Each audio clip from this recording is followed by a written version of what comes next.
ছাত্রীকে শ্লীলতাহানির অভিযোগে সাসপেন্ড কলকাতা বিশ্ববিদ্যালয়ের অধ্যাপক। জুন মাসে বিশ্ববিদ্যালয়ে মেরিন সায়েন্সের এক অ্যাসোসিয়েট প্রফেসরের বিরুদ্ধে শ্লীলতাহানির অভিযোগ করেন তারই বিভাগের ফাইনাল বর্ষের এক ছাত্রী।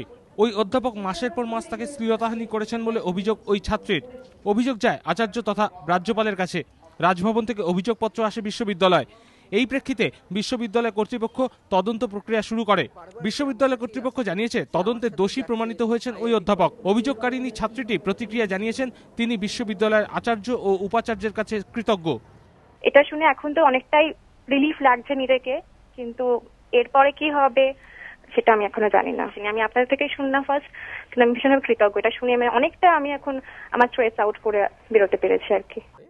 যদিও ওই অধ্যাপক কর্তৃপক্ষের বিরুদ্ধে ক্ষোভ প্রকাশ করে জানিয়েছেন তাকে আত্মপক্ষ সমর্থনের সুযোগ দেওয়া হয়নি। তিনি জানিয়েছেন বিচার চেয়ে আদালতেরও দ্বারস্থ হবেন। এটা আমি বারবার বলছি, এটা রাজনৈতিক উদ্দেশ্য প্রণোদিত। 1.5 বছর শ্লীলতাহানির এই অভিযোগ অত্যন্ত হাস্যকর, বিশ্বাসযোগ্য নয়, এবং সাসপেনশনের অর্ডার যেটা এসছে সেটা সাময়িক। এটা কোর্টে আমি যাচ্ছি এবং এর বিরুদ্ধে যথাযথ ব্যবস্থা নেওয়া হবে।